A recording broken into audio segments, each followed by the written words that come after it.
তাফসীরে ইবনে কাসিরের মধ্যে উল্লেখ করা হয়েছে ইয়াকুব আলাইহিস সালামের 10 সন্তানেরা ইউসুফ আলাইহিস সালামকে কুলের মধ্যে তুলে একজনের কুল থেকে আরেকজন, আরেকজনের কুল থেকে আরেকজন, এইভাবে মায়া মহব্বত হুঙ্গা সুমা দিয়া ভালোবাসা দিয়া বাবার কাছ থেকে নিয়ে যায়।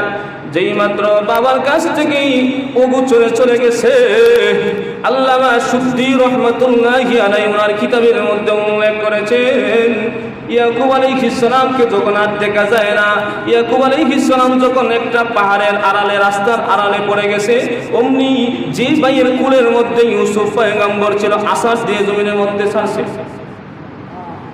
যেই মাত্র জমিনের মধ্যে ফেলে দিছে,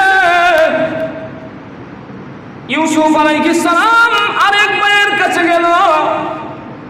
ওই ভাইও তাকে মার দিয়ে লাথি মেরে ধাক্কা দিয়ে জমিনের মধ্যে ফেলে দিয়েছে। আরেক ভাইয়ের কাছে যায়, এইভাবে সকলেই তাকে লাথি দেয়, ঢিল দেয়, ঘুষি মারে। ইউসুফ পয়গম্বর ডাক দিয়ে বলে, আমার বাবার সামনে তো আমাকে কত মোহব্বত দিলে, কত ভালোবাসা দিলে, বাবার সামনে কত ভালোবাসার বহির প্রকাশ করলে, ভাইয়ারা রে কিসের জন্যে আমাকে এইভাবে প্রহার করতেছো, কিসের জন্যে রে আমাকে এই আক্রমণ চালাইছো, এই অত্যাচার করতেছো, কি করেছি, কি অন্যায় করেছি, আমার দোষটা কি বলো? ওই ভাইয়ারা কোনো দোষ নাই, কোনো কিছু নাই, বাবা তোকে মোহব্বত করে এই জন্যে তোকে বাবার কাছ থেকে চিনে নিয়ে আসলাম, বাবার কাছে তোকে থাকতে দেওয়া হবে না। আর আমরা শুনেছি ঘুম থেকে উঠে নাকি বাবার কাছে তুমি বলেছো আকাশ হইতে 11টা তারকা এবং চন্দ্র এবং সূর্য তোমাকে সেজদা করে, এরকম কিচ্ছা কাহিনী ভাই শেষ করবো। আকাশে চন্দ্র, সূর্য আর তারকা এসে সেজদা করে, বাবারে বুঝাইছস? বাবার মোহব্বত পাওয়ার লাগি, ভালোবাসা পাওয়ার লাগি কাল্পনিক একটা ঘটনা বানাইয়া বাবার কাছে বইলা বাবার মন জয় করার চেষ্টা। হ্যাঁ, জাহাজ দাবি কই পেয়েছ? ইউসুফ আলাইহিস সালাম বলেন, না আমি ঠিকই স্বপ্ন দেখছি। তো স্বপ্ন যদি দেখতে থাকস তো চাঁদ, সূরজ আর তারকারে কত এখন বাঁচাইতে কেটে করেন। ইউসুফ আলাইহিস সালামের বায়ারা ইচ্ছা মতো পিটাইল, পিটানোর পরে রক্তাক্ত যখন হয়ে গেল, তার বড় ভাই ছিল ইহুদা, সে ডাক দিয়া বলে তাকে আর মারার দরকার নাই, তোমরা যে সিদ্ধান্ত নিয়েছো পরিত্যক্ত একটা কূপের মধ্যে ফেলে দিবে, সেই জায়গায় ফেলে দাও। যখন পরিত্যক্ত কূপের কাছে নিয়ে গেল, ওই পরিত্যক্ত কূপ এটা এমন একটা কূপ যে কূপের দ্বার দিয়ে মানুষ এখন আসা যাওয়া করে না, রাস্তা পরিবর্তন হয়ে গেছে। এই কূপের পানিটাও ভালো না, আগে ছিল মিষ্টি পানি, এখন লবণাক্ত হয়ে গেছে। এই কূপের কাছ দিয়ে মানুষ যায় না, কারণ যেই কূপের কাছ দিয়ে গেলে পানি ভালো পাওয়া যায়, ওই কূপের কাছে মানুষ তাবুগারের স্থাপনা তৈরি করে সেখানে তাকে খাওয়া টাওয়া রান্না বান্না সব এখানেই করে, রাত্রে যাপন করতে গেলে কূপের কাছে করে, গোসল টোসল করলে সেখানেই করে। কিন্তু পরিত্যক্ত কূপ, পানি ভালো না, খাওয়া যায় না, ময়লা আবর্জনা ভরা, এই জন্যে এই কূপের কাছ দিয়েও মানুষ যায় না। তো ইউসুফ আলাইহিস সালামকে তারা যখন বেঁধে এই কূপের মধ্যে ফেলে দেয়, যখন ফেলে দিবে ইউসুফ আলাইহিস সালাম 2 হাত দিয়ে এই কূপের পাড়ে যে চতুর্দিক দিয়ে গেরোভাবে ফাঁকা আছে, ওই ফাঁকার মধ্যে দৌড়ল। যেই মাত্র দৌড়ল কিন্তু নিচে পড়ে না, ইউসুফ আলাইহিস সালামের ভাইয়েরা তার হাতের মধ্যে আঘাত করলো। আঘাত করার পরে এই কূপ থেকে হাতটা পড়ে গেল, যখন অর্ধেক জায়গায় কূপের অর্ধেক গভীরে গেল, সেই সময় রশিটা কেটে দিছে। মুসলমান ভাইয়েরা আমার, তাফসীরে মারিফুল কুরআনের মধ্যে উল্লেখ করা হয়েছে ওই কূপের মধ্যে ইউসুফ পয়গম্বরের ভাইয়েরা ওই কূপের মধ্যে যখন তাকে ফেলে দিবে, তার শরীরের জামাটা খুললো, সমস্ত জামা কাপড় খুলে উলঙ্গ অবস্থায় তাকে কূপের মধ্যে ফেলে দিবে। ইউসুফ আলাইহিস সালামকে আল্লাহ রাব্বুল আলামিন সম্মান দিয়েছেন। প্রত্যেকজন নবীরাই কিন্তু সম্মানের অধিকারী। যেই জমানার মধ্যে যে নবীরা আসে, ওই নবীরা হলেন ওই জমানার মধ্যে সবচেয়ে বড় সম্মানী। ইউসুফ আলাইহিস সালামও সম্মানী, তার বাবা ইয়াকুব আলাইহিস সালামও সম্মানী, ইসহাক আলাইহিস সালাম ইউসুফ পয়গম্বরের দাদা তিনিও সম্মানী। বুখারী শরীফের মধ্যে আল্লাহ নবী বিশ্ব নবী রাহমাতুল লিল আলামিন হাদিসের মধ্যে বলেন, ক্বালা রাসূলুল্লাহ সাল্লাল্লাহু আলাইহি ওয়াসাল্লাম কারীম ইবনু কারীম ইবনু কারীম ইবনু কারীম কারীম ইবনু কারীম ইবনু কারীম ইবনু কারীম ইউসুফ ইবনু ইয়াকুব ইবনি ইসহাক ইবনি ইব্রাহিম ইউসুফ ইবনু ইয়াকুব ইবনি ইসহাক ইবনি ইব্রাহিম। আল্লাহ নবী বলেন ইউসুফ পয়গম্বর সম্মানী, তার পিতা ইয়াকুব আলাইহিস সালাম সম্মানী, তার পিতা ইসহাক আলাইহিস সালাম সম্মানী, তার পিতা ইব্রাহিম আলাইহিস সালাম সম্মানী। সম্মানের চেয়ে সম্মানী, প্রত্যেকজন এক একজন গলা আলাদা আলাদা ভাবে আল্লাহ তাদেরকে সম্মান দিয়েছেন।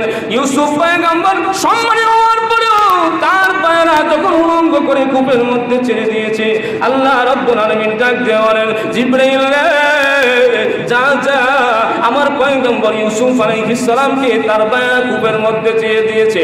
জিবরাইল রে ইউসুফ কূপের ভিতরে যাওয়ার আগে আগে, কূপের পানিতে পড়ার আগে আগে, কূপের কাদা মাটি তার শরীরে লাগার আগে আগে, ইউসুফ পয়গম্বর কূপের নিচে যাওয়ার আগে আগে তুমি জিবরাইল সেই জায়গার মধ্যে পৌঁছে যাও। জোরে কোন সুবহানাল্লাহ।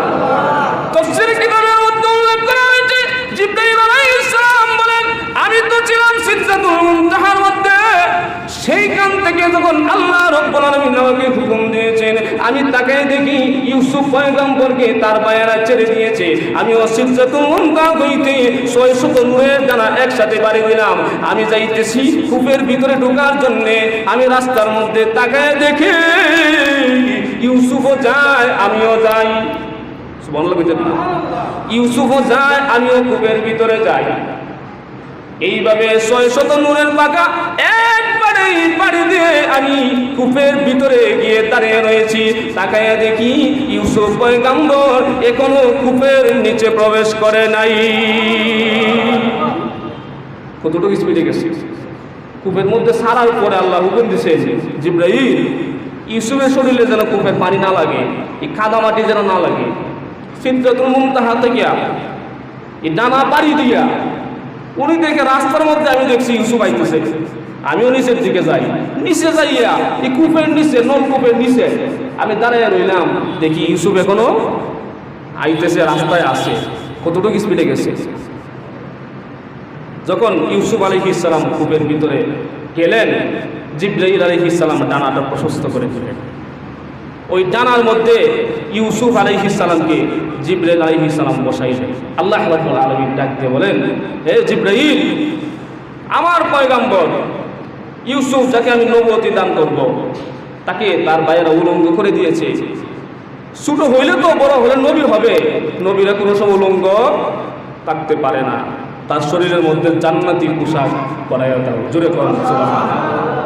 জিবরাইল আলাইহিস সালাম বলেন, তা আগে কইলেই তো হইতো, আমি সিদরাতুল মুনতাহাতে আসলাম, জান্নাত থেকে একটা জামা লয়ে যাইতাম। এখন আবার আমার পাখার উপরে তারে বসাই রাখলাম, এখন আবার জান্নাতের মধ্যে যাই, আবার জামা নিয়ে আইসা তারে পরাই দেই।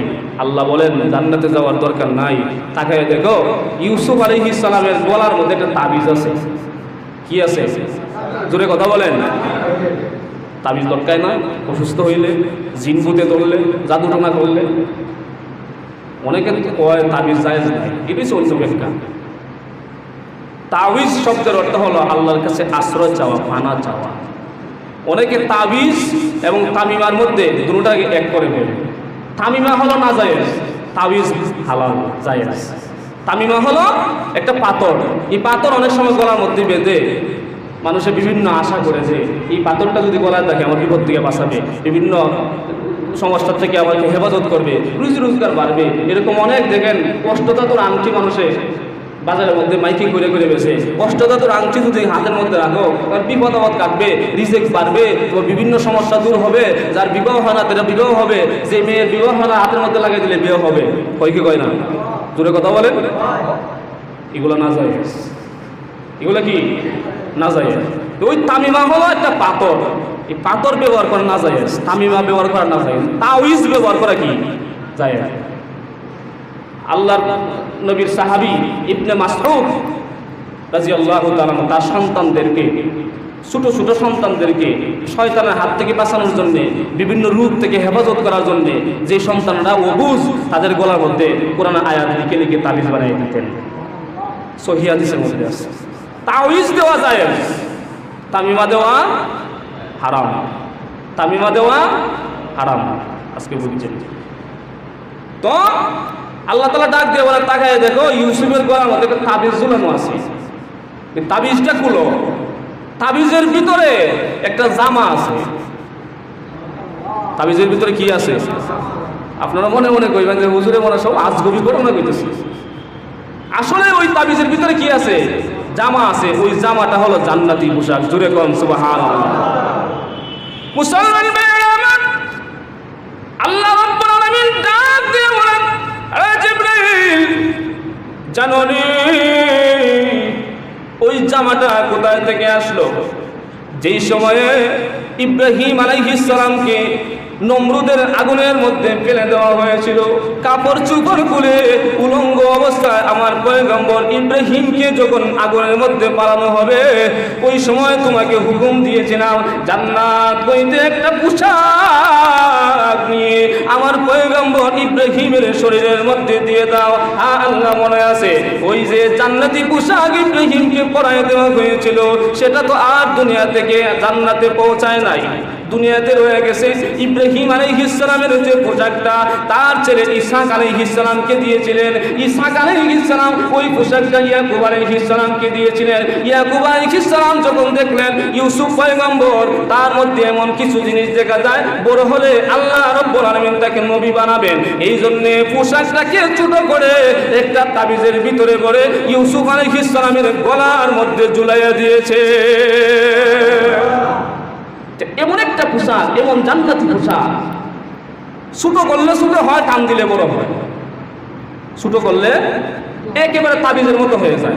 তাবিজ তো মনে হয় আধ হাত লম্বা, কথা বলেন না কেন? আধ হাত লম্বা, আধা ইঞ্চি, আধা ইঞ্চি তাবিজ কত কাম? আধা ইঞ্চি। এটা ছোট কইরা এই আধা ইঞ্চি বানানো হয়েছে, বানাইয়া এটারে তাবিজের ভিতরে ঢুকাইয়া ইউসুফ আলাইহিস সালামের গলার মধ্যে দেওয়া হয়েছে ঝুলাইয়া। কারণটা হলো জান্নাতি পোশাক থাকলে বিভিন্ন বিপদ আপদ থেকে আল্লাহ হেফাজত করেন। জোরে কোন সুবহানাল্লাহ। এখন ইব্রাহিম আলাইহিস সালাম ওই তাবিজ থেকে এই কাপড়টা বের করে যখন টান দিলেন, এটা এমন একটা তাবিজ, এমন একটা কাপড় যার শরীরে লাগানো হয় ম্যাচিং, যার শরীরে লাগানো হয় একবারে কি ফিটফাট, কোনো কাটতে হয় না, ছিঁড়তে হয় না, লম্ব করতে হয় না, কাটবো করতে হয় না, যার শরীরে লাগানো হয় এ শরীরে লাগে। ইব্রাহিম আলাইহিস সালামকে দেওয়া হয়েছিল তো ওনার শরীরের মাপে। ইসহাক আলাইহিস সালাম আর ইব্রাহিম আলাইহিস সালাম কি দুজনের মাপ কি? আবার ইয়াকুব আলাইহিস সালাম তার মাপ কি? এক বাবার যদি দুই সন্তান হয় দুজনের মাপ কি? বাপ চাচা যদি দুইজন হয় দুজনের মাপ কি এক থাকে?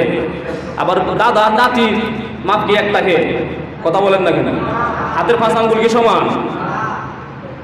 তো তারা কেউই সমান না। কিন্তু ইব্রাহিম আলাইহিস সালামের শরীরে যখন পরানো হয়েছিল সুন্দরভাবে লাগছে, ইসহাক আলাইহিস সালাম যখন করছিলেন তার শরীরও লাগছে, ইয়াকুব আলাইহিস সালাম যখন করছিলেন তার শরীরও লাগছে। ইউসুফ আলাইহিস সালামকে যখন কূপের মধ্যে প্রেরণ করা হয়েছে তার বয়স ছিল 9 বছর। কয় বছর? 9 বছর। তো ইব্রাহিম আলাইহিস সালামকে যখন আগুনে ফেলা হয়েছিল যেহেতু নবুয়তের পরে, এই সময় তার ইব্রাহিম আলাইহিস সালামের বয়স 9 বছর ছিল না। কথা বলেন না কেন? ইসহাক আলাইহিস সালামকে যখন দিয়েছিলেন নবুয়তের পরে, এই সময় তার 9 বছর ছিল না। 40 বছরের আগে নবুয়ত দেওয়া হয় না। তো 9 বছরের ইউসুফ আলাইহিস সালামের শরীরের মধ্যে যখন কাপড়টা পরানো হয়েছে ডাইরেক্ট ফিটফাট, কমাইতে হয় না, বাড়াইতে হয় না। সেই কুয়ার ভিতরে ইব্রাহিম আলাইহিস সালামকে পালানো হলো। জিবরাইল আলাইহিস সালাম একটা পাথরের উপরে ইউসুফ আলাইহিস সালামকে বসাইলেন। বসানোর পরে জিজ্ঞাসা করেন, কিও এই কুয়ার ভিতরে কেমন আইলেন? গল্প করতেছেন, কারণ ছোট মানুষ, বয়স তো কম, ভয় পাইতে পারে, অন্ধকার কুয়া। কিন্তু এই অন্ধকার কুয়ার ভিতরে ইউসুফ আলাইহিস সালামকে যখন ছাড়লো, এই অন্ধকার কুয়াটা ওনার চেহারার আলোতে আলোকিত হয়ে গেছে। জুড়ে কোন সুবহানাল্লাহ। আল্লাহ তাআলা আলোর ব্যবস্থা করে দিলেন। জিবরাইল আলাইহিস সালামকে সেখানে থাকার জন্য বললেন, গল্প করার জন্য, যে তোমাকে কেন, আপনাকে কেন পালানো হইল? তো গল্প করতেছে, আমার ভাইয়েরা, আমাকে আমার বাবা বেশি মহব্বত করে, এটা আমার ভাইদের সহ্য হয় না, এখানে ফেলে দিল। এইভাবে গল্প করতেছে, গল্প করে সময় কাটানোর জন্য সাথী হিসেবে ইউসুফ আলাইহিস সালামের জন্য জিবরাইল আলাইহিস সালামকে এই কুয়ার ভিতরে থাকার অনুমতি আল্লাহ তাআলা দিয়ে দিয়েছেন। এইদিকে ইউসুফ আলাইহিস সালামকে কুয়ার মধ্যে ফেলে দিয়া ইয়াকুব আলাইহিস সালামের সন্তানরা বাবার কাছে গেল। কি অবস্থায়? কান্না অবস্থায়। এটা আল্লাহ তাআলা কোরআনের মধ্যে বলেন, ওয়াজাউ আবাহুম ইশাআন ইয়াবকুন। সন্তানেরা বাবার কাছে গেল, ইয়াবকুন, তার কান্নারত অবস্থায়, ঈশা, সন্ধ্যাবেলায়। قالوا يا أبانا إنا ذهبنا نستبق وتركنا يوسف عند متاعنا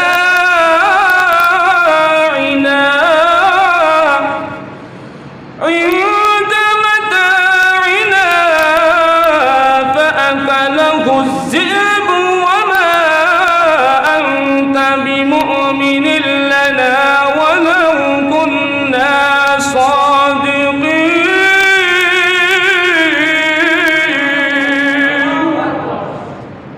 তারা বলেন, قالوا يا أبانا إنا ذهبنا نستبق وتركنا يوسف। বাবা, আমরা তো ইউসুফকে নিয়ে গিয়েছিলাম খুব আদর্শ হাগে মোহব্বতে, তাকে রাইকে আমরা দৌড় প্রতিযোগিতা করেছিলাম। কিসের প্রতিযোগিতা? জোরে কথা বলেন। দৌড় প্রতিযোগিতা করেছিলাম আমরা 10 ভাই। আর ইউসুফ আলাইহিস সালামকে ইনদা মাতাইনা, আমাদের জিনিসপত্রের কাছে রেখে গিয়েছিলাম। আকালাহু যিব, বাবা একটা নেকড়ে বাগাইছে ইউসুফকে খেয়ে ফেলেছে। নেকড়ে বাগে কি করছে? ইউসুফরে খেয়ে ফেলেছে। বাবা, আসলে জিনিসটা খুব কষ্টকর, আমরা আমাদের ভাইকে রক্ষা করতে পারি নাই। আসলে এই জিনিসটা আপনিও বিশ্বাস করবেন না, দেখেন আপনিও কি বিশ্বাস করবেন না। কারণটা হলো আমাদের বিশ্বাস হয় না, আমাদের ভাইকে নেকড়ে বাঘ খেয়ে ফেললো। আমরা এক একজনই তো এক এক বাঘের সাথে লড়তে পারি, সাহায্য করতে পারি, তা আমাদেরকে রেখে আমাদের ভাইকে খেয়ে ফেললো, তা আমাদেরই বিশ্বাস হয় না, আপনার বিশ্বাস হবে কেন? কিন্তু আসলে বাবা আমরা সত্যবাদী, আমরা কি জানি আপনি বিশ্বাস করবেন না, কিন্তু আমরা কি, আমার কথা বুঝেন না, জানি আপনি বিশ্বাস করবেন না, কিন্তু আমরা আসলে সত্যবাদী। বাবাকে যখন এই কথা বললো, বোঝায় মাথার মধ্যে আকাশ ভাঙ্গে পড়ছে। এখন যেই মাত্র এই কথা বলেছে, প্রমাণস্বরূপ ইউসুফ আলাইহিস সালামের জামাটা যে খুলছিল, এই জামাটা নিয়ে আসছে।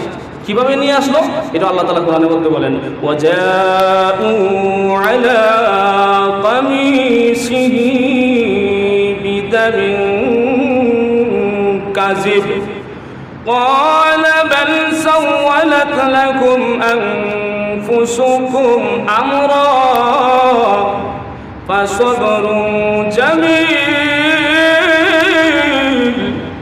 والله المستعان على ما تصفون।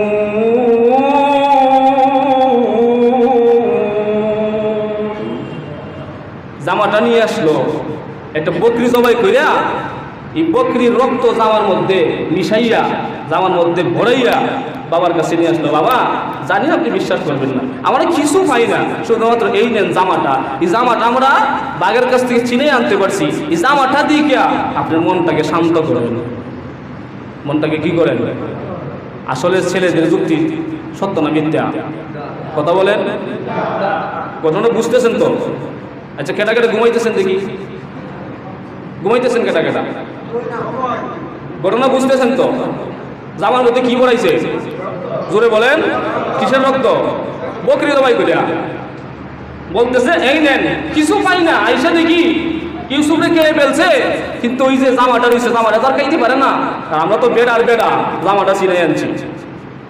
ইউসুফ আলাইহিস সালামের বাবা ইয়াকুব আলাইহিস সালাম জামাটা ধরলেন, দুইটাই উনি বুঝে ফেললেন আসলে আমার সন্তানকে বাঘে খায় নাই, ওই তারা ওই 10 বাই 10টা বাঘ, তারাই আমার সন্তানকে কিছু না কিছু একটা করেছে। কিভাবে? সুদ্দি রহমতুল্লাহি আলাইহি ওনার কিতাবের মধ্যে বলেন, যেই জমানার মধ্যে যেই নবীকে প্রেরণ করেন সাধারণ কোনো মানুষকে আল্লাহ তাআলা নবুয়তি দেন নাই। যিনি নবী এই জমানার মধ্যে সবচাইতে বড় জ্ঞানী, এই জমানার মধ্যে সবচাইতে বড় জ্ঞানী। আর সেই যুগের মানুষেরা মনে করতো সে গণ্ডমূর্খ। আসলে নবীরা গণ্ডমূর্খ না, নবীরা হলো কি সবচাইতে বড় জ্ঞানী। আমাদের সমাজে আলেমরা মনে করে যে এরা তো মূর্খ, এরা কিছু বুঝে না, এরা কিছু বুঝে না। তো আলেমরা হলেন নবীদের উত্তরসূরি। নবীরা যেমন সবচাইতে বেশি জ্ঞানী, জমানার মধ্যে দুনিয়ার মধ্যে সবচাইতে বড় জ্ঞানী আলেম। সাধারণ জ্ঞান যেখান থেকে শেষ, এখান থেকে আলেমের জ্ঞান শুরু। তাকে আর কি একটু বুকাচুকা হইয়া মূর্খের মতো দেখায় না কিছু, কিন্তু দেখাইলে বাংলাদেশের মধ্যে যত আলেম আছে সব একদিনের রিমান্ড নিবে, এই জন্য দেখায় না। তো জামাটা দইরা ইউসুফ আলাইহিস সালামের বাবা ইয়াকুব আলাইহিস সালাম বলেন, কেমন শিক্ষিত বাগরে, আমার ইউসুফে জামার ভিতর থেকে খাইলো, জামাটা একটু ছিল না। জোরে কন্যা সুবহানাল্লাহ। বাঘে যদি খায় তাহলে জামা ছিলবো আগে, কথা বলেন। কেমন শিক্ষিত বাঘ, আমার সন্তানকে জামার ভিতর থেকে খাইলো, জামাটা ছিল না। এখন ইউসুফ আলাইহিস সালামের ভাইয়ে একে অপরকে ডাক রে ছিড়া লইলে না, তো দৌড়া তো খাইলাম। প্রত্যেকটা বোনের মধ্যে কিন্তু এক একটা বোল থাকে। কোনো মানুষের যদি পাপ করে এর মধ্যে একটা বোল থাকে। যেমন একটা ঘটনা শুনে, এক রাজার বাড়ি চুরি হয়েছে। রাজার বাড়ি কি হয়েছে? চুরি হয়েছে। চুরি কইরা চুর যাওয়ার সময় ওয়াল ডিঙিয়ে পালাইছে। কিন্তু পালানোর সময় ওই যে পুটলাটা আছে না, সকালে ওইটা থেকে পুটলাটা পড়ছে ভিতরে। এখন চিন্তা করলো, এই যে চুরি করলো ঘরে সব গয়নাপাতি অলঙ্কার সবগুলো চুরি করলো, কিন্তু পুটলাটা বাহিরে তুলে গেল, নিল না কেন? কারণটা কি? এখন এক একজনে কারণ বর্ণনা করে, এক একজন এসে এক এক পরামর্শ দেয়, এক এক যুক্তিবিদ্যা দিয়ে বলতেছে এটা এইভাবে এইভাবে এইভাবে, এটা এইভাবে এইভাবে এইভাবে হয়েছিল। যে চুরি করছিল হি চুর হয়ে কেন আসছিল? কারণ সে তারে তো কেউ দেখে না, সেও আসছে, সেও যুক্তিবিদ্যা দিয়ে বলতেছে এটা এইভাবে এইভাবে হয়েছিল। সুরে যে যুক্তিবিদ্যা দেয় কিতাবের মধ্যে উল্লেখ করা হয়েছে, সুরে বলতেছে আরে তোমরা কেউ কারো যুক্তি সঠিক নাই, আমার যুক্তিটাই সঠিক। কিভাবে? যেই সময় ওই যে পাহারাদার প্রস্রাব করতে গেছিল, দেখেন পাহারাদার যেই সময় প্রস্রাব করতে গেছিল, এই সময় সুরাইয়া ফটক দিয়ে ঢুকছে গেট দিয়া। সুরে বলতেছে, কেন বলতেছে? সুরে ঘরের ভিতরে ঢুইকা, রাজা তো মেন দরজা লাগাইছে না, খোলা অবস্থা, যেহেতু পাহারাদার আছে মেন দরজা লাগানো কি দরকার? ভিতরে ঢুইকা সব জায়গাতে গয়নাপাতি অলঙ্কার নিয়া একটা পুটলা বাঁধছে। বাইন্দা যখন বের হইবা আয়া থেকে প্রস্রাব কইরা দারোয়ান গেটের মধ্যে দাঁড়িয়ে গেছে। এখন বাইরে হবে কিভাবে? এখন বাইরে ফন্দি করতেছে। কিভাবে বেরিতে হবে? মেন ফটক দিয়ে তো বের হওয়া যাবে না, ওয়াল ডিঙ্গে বেরিতে হবে। ওয়াল ডিঙ্গে বাইরেবার জন্য ফুটলাটা আগে ওয়ালের উপরে রাখছে। দেখেন কার যুক্তি? চুরের যুক্তি। যখন ওয়ালের মধ্যে রাখলো, ওয়ালের মধ্যে তাইকিয়া চুরও ওয়ালের মধ্যে উঠছে, মানে একসাথে দুইজন উঠতে পারবে না। উইটা যখন লাভ দিয়ে নিচে নামবে, লাভ দিল, লাভ দিয়া আমি পড়ছি বাহিরে, ফুটলা পড়ছে ভিতরে। কি কইছে? কথা বলেন না কেন? লাভ দিয়া আমি পড়ছি বাহিরে, ফুটলা পড়ছে কি ধরা গেছে নাই? যুক্তি দিতে হয়েছে, যুক্তি দিয়া নিজে নিজে ধরা গেছে। কিভাবে চুরি করছে সব বর্ণনা নিয়ে দিচ্ছে, দিয়া আমি পড়ছি বাহিরে আর ফুটলা পড়ছে কি ভিতরে, ডাইরেক্ট অ্যারেস্ট করছে ধরে। ইউসুফ আলাইহিস সালামের ভাইয়েরাও এইভাবে জামাটা আনছে একটু ছিঁড়ে হয়ে জানতো। ইয়াকুব আলাইহিস সালাম বলেন, কেমন শিক্ষিত চুর, জামার ভিতর থেকে আমার ইউসুফকে খাইলো, জামাটা ছিল না। এখন একটা আরেকটা দেখো, আসলে তো ঠিকই ধরা গাইছি রে, জনমের ধরা গাইছি। এখন ইয়াকুব আলাইহিস সালাম বলেন, আমার সন্তানকে তোমরাই কোনো কিছু করছো, কিন্তু মারবে যে এটা বিশ্বাস আছে বাবার অন্তরে। কোন নবীকে কেউ মারতে পারে না, জানে ইয়াকুব আলাইহিস সালাম তার সন্তান নবী হবেন, এই জন্য মেরে ফেলবে, এটা তার বিশ্বাস হয় না। তার সন্তানকে মারতে পারবে, তার পুরো গ্যারান্টি আছে কেউ মারতে পারবে না। কিন্তু তারা গায়েব করছে, যেটাকে আমরা বলি গুম করছে। তখন ইউসুফ আলাইহিস সালামের সময় শেষ, এক মিনিটে বলতেছি, ইয়াকুব আলাইহিস সালামের সন্তানরা বলতেছে, বাবার তো বিশ্বাস করতে পারলাম না, এক কাজ কর, একটা বাঘ ধরে লই আয়। বাঘ ধরতে গেছে, বড় বড় বেটাইন তো, যাইয়া জঙ্গলের ভিতরে পাইছে এক বাঘ, গেরাও কইলা বাঘরে ধরছে। দইরা তার মুখের মধ্যে ওই যে বকরি যে কাটছিল, বকরির রক্ত মুখের মধ্যে লাগাইছে, লাগাই আইন না বাবার কাছে নিয়ে আসছে, বাবা এই যে বাঘ পাইছি, যে এই বাঘে আমাদের ইউসুফকে বক্ষণ করেছে, খেয়ে ফেলেছে, এখন তার বিচার আপনি কি করবেন করেন। মুসলমান ভাইয়েরা আমার, তাফসীরে মারিফুল কোরআনের মধ্যে উল্লেখ করা হয়েছে, বাঘকে যখন ইয়াকুব আলাইহিস সালামের সামনে দাঁড় করানো হয়েছে, বাঘ বারবার আকাশের দিকে যেন কি আল্লাহর দিকে তাকাইয়া কি যেন চায়।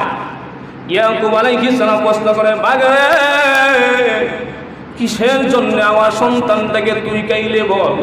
ইয়াকুব আলাইহিস সালাম তো জানে খায় নাই, তারপর প্রশ্ন করে কিসের জন্য কাইলে বল।